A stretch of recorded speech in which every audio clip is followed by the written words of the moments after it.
नमस्कार दोस्तों, मैं हूं दिनेश केवोरा। स्वागत है आपका न्यूज टाइम और एसजीएस न्यूज के साइमलकास्ट कार्यक्रम के अंदर।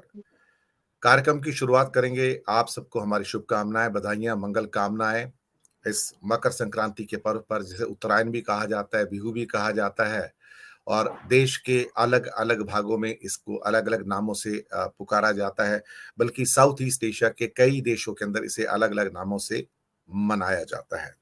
तो इन्हीं मंगल कामनाओं के साथ हम अपना कार्यक्रम आरंभ करते हैं और ये भी कामना करते हैं कि सूर्य दक्षिणायन से उत्तरायण में आया है, यानी कि दक्षिणी गोलार्ध से उत्तरी गोलार्ध में आया, तो शायद भारतीय राजनीति की जो दशा और दिशा है वो भी उत्तर दिशा में आए और कुछ बेहतर हो, वहां भी कोई एक नए सूर्य का उदय हो और जो काली छाया भारत की राजनीति पर पड़ रही है थोड़ी सी कम हो जाए।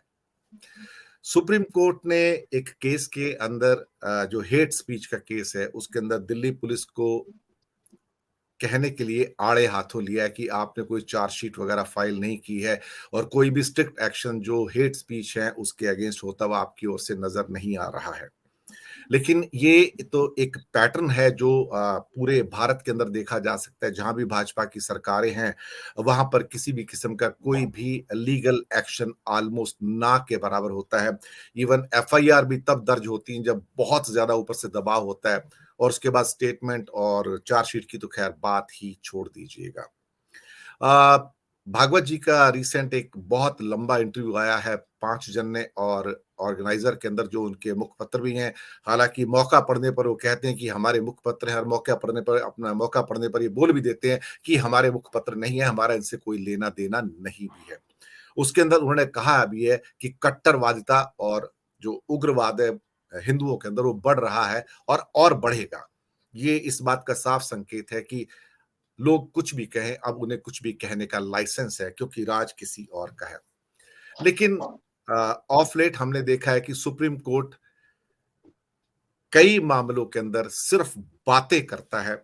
जब उसकी जजमेंट की बारी आती है तो वहां पर वो एक तरह से कुछ भी ऐसा नहीं कहता है जिसे एक आदेश के रूप में देखा जाए।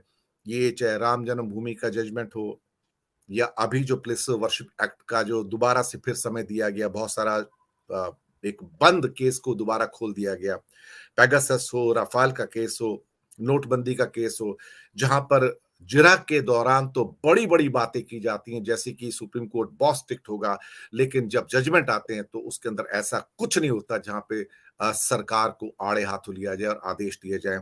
एक पैटर्न सा बन गया है कि सरकार के खिलाफ जजमेंट्स नहीं जाएंगे और ना ही जा रहे हैं।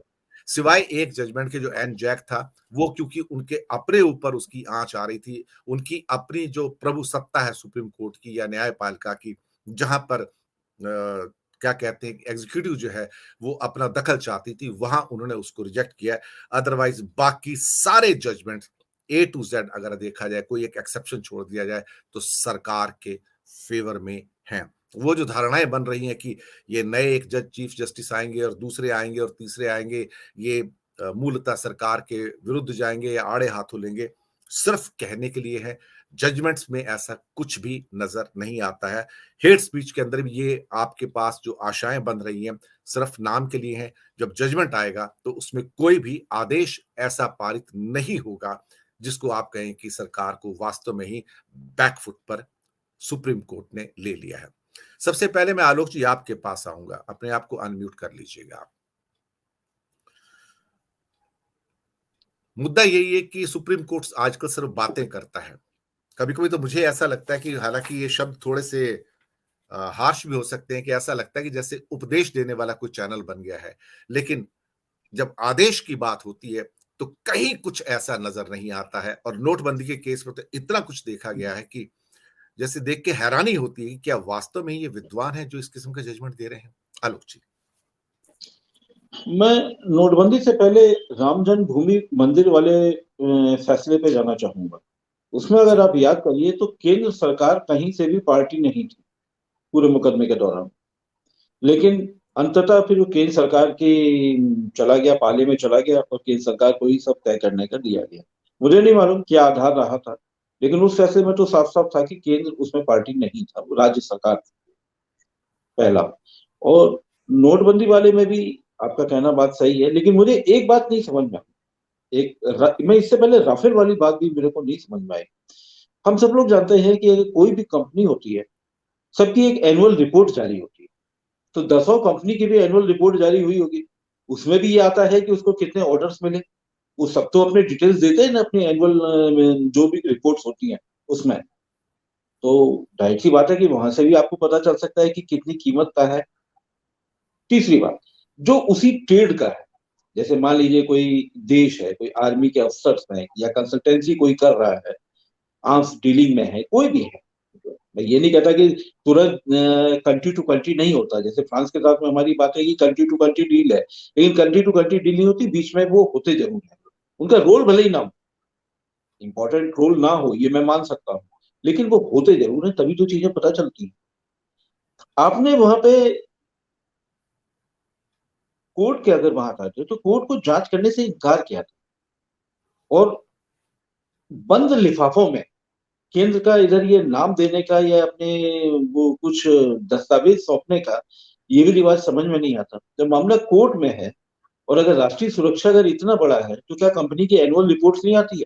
क्या किसी एनुअल आर्म किसी भी आर्म फोर्सेस को क्या ये नहीं पता होगा कि यहाँ पर इतने का उन्होंने ये बेचा है, तो इसमें क्या हो सकता है?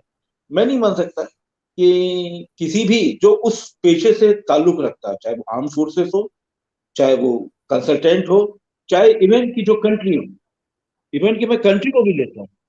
मैं नहीं मानता कि कोई कंट्री का किसी को कुछ बिल्कुल पता ही नहीं होगा कि कैसे होता है, क्या होता है, भाई वो क्या क्या चीजें लगा ली गई हैं।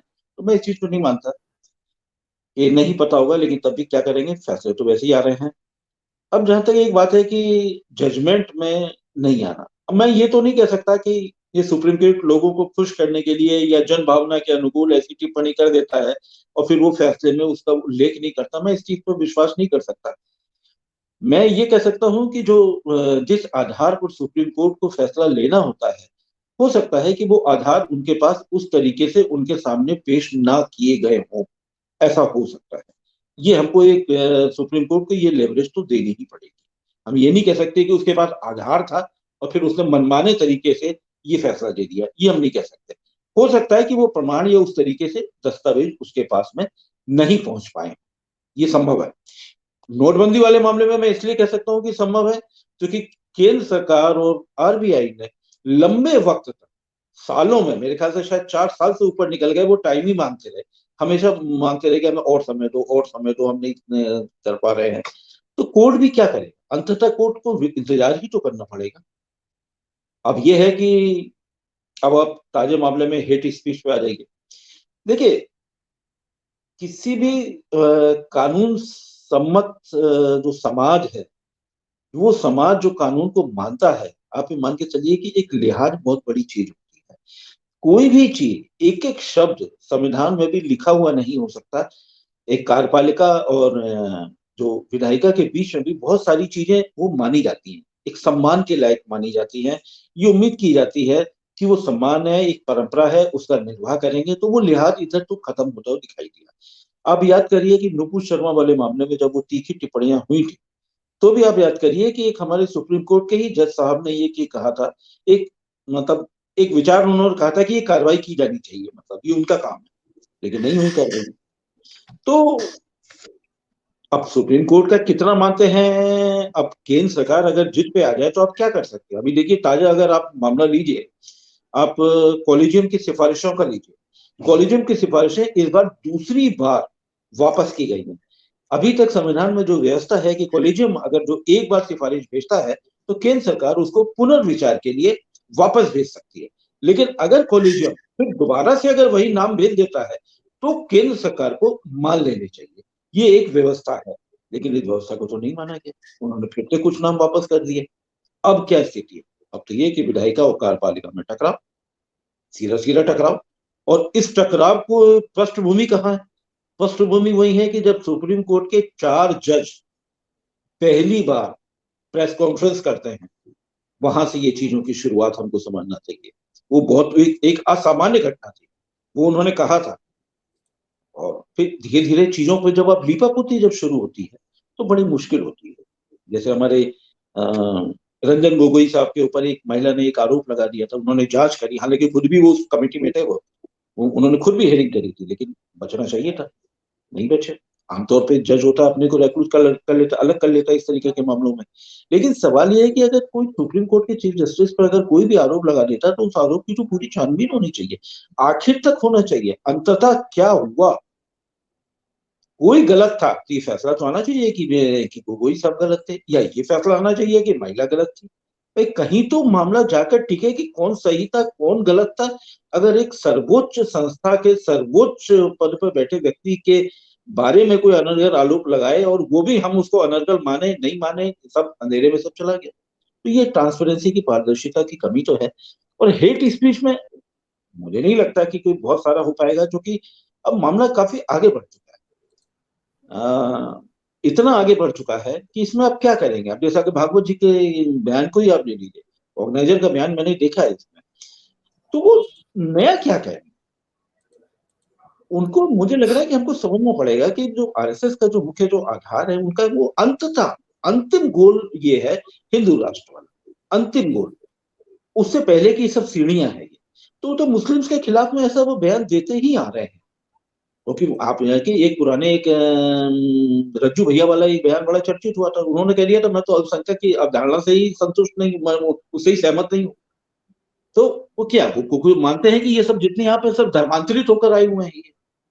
तो आरएसएस फिर इस तरीके का बयान देता रहता है। और दूसरी बात, गुजरात में भले ही जीत गए हों, अब इसको थोड़ा सा चुनावी परिप्रेक्ष्य में भी लाते हैं, गुजरात में भले ही जीत गए हों, लेकिन हिमाचल प्रदेश में आरएसएस को भी समझ में आ रहा है, भारतीय जनता पार्टी को भी समझ में आ रहा है, वोट प्रतिशत उतना ही रहने से सत्ता नहीं मिलती, ये हिमाचल ने दिखा दिया।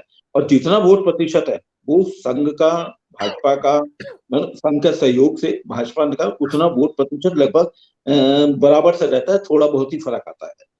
वो जब हारते हैं तब भी कोई ऐसा नहीं होता है कि भारतीय जनता पार्टी केवल 10% वोट पे जाकर सिमट जाती है, ऐसा नहीं होता है।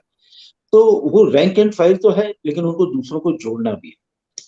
आप देखिए, इसको मैं थोड़ा सा और आगे लेकर के जाता हूँ। भारतीय जनता पार्टी की बेचैनी बढ़ने की एक वजह राहुल गांधी की कांग्रेस यात्रा भी है, उसकी सफलता से की ही वजह से मेरा कहना है कि प्रभावित होकर ही हमारे गृह मंत्री को बयान देना पड़ा कि अगले साल 1 जनवरी को क्या होना है, यानी धर्म की बिसात तो बिछाई जानी है। और भागवत जी के बयान हमेशा कंफ्यूज करते रहते हैं, कभी कह देते हैं सबका दोनों का डीएनए एक ही है। ये एक सोची समझी के तहत करते हैं, सोची समझी मतलब इनकी रणनीति होती है कि कभी कुछ कहना, कभी ये कहना, कभी उनको दुलारना, कभी उनको ये कहना कि आप अपने को महान मत समझो। भाई वो महान मुस्लिम कहाँ से समझेगा, कितने प्रतिशत आबादी है भाई, 25% भी आबादी नहीं है, तो महान कैसे समझ लेगा, हमको ये बताइए। तो इसलिए मुझे नहीं लगता है कि इसमें कुछ बहुत ज्यादा पढ़ने की जरूरत है। कुल मिलाकर अंतर्राष्ट्रीय स्तर पर एक अपनी पोजीशनिंग है और चुनाव के मद्देनजर अपने कार्यकर्ताओं को उत्साहित करने की दिशा में उठाया गया कदम।